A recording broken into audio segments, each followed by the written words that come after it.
Moi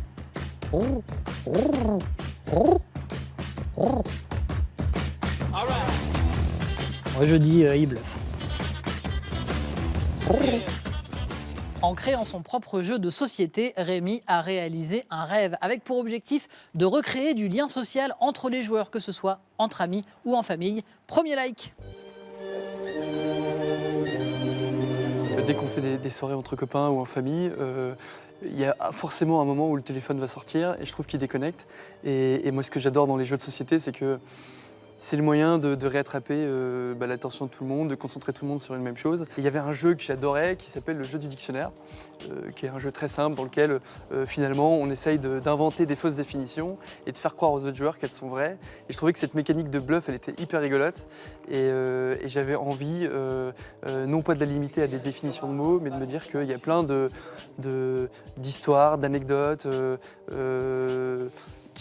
qu'on ne connaît pas forcément, qui sont vraies, mais qui sont absurdes, qui sont surréalistes.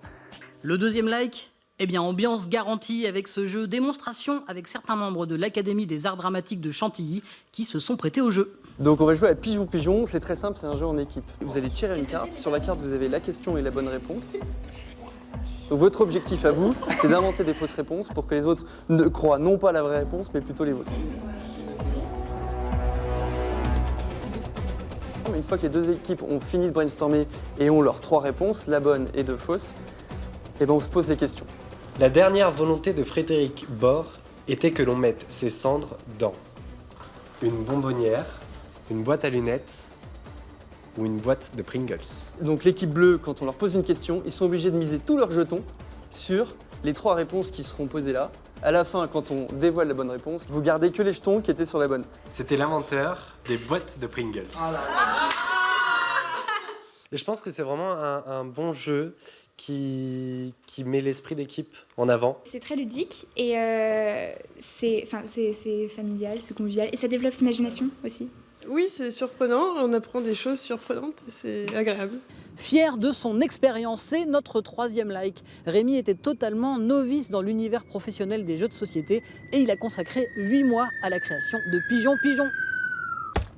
Oh non. Oh Ce qui m'amusait, c'était de se dire qu'un jeu, avant qu'il soit vendu en magasin, c'est un auteur, de l'édition, donc valider que le concept fonctionne, à quoi va ressembler le jeu, quel format il doit prendre, quelle histoire on raconte autour. Donc moi, je voulais un jeu qui soit fabriqué en France, je voulais un jeu qui soit fabriqué avec du papier, qui soit issu de forêts gérées de manière durable. Et en fait, avoir fait tout ça, c'était une super expérience. Et bien voilà, le triple like, c'est fini pour aujourd'hui. Sachez que Rémi a édité le jeu à 3000 exemplaires. On peut le trouver dans toutes les boutiques ou presque, sur Paris et dans les Hauts-de-France. Ou en ligne. Surtout, on peut y jouer à partir de 10 ans. Merci et à bientôt.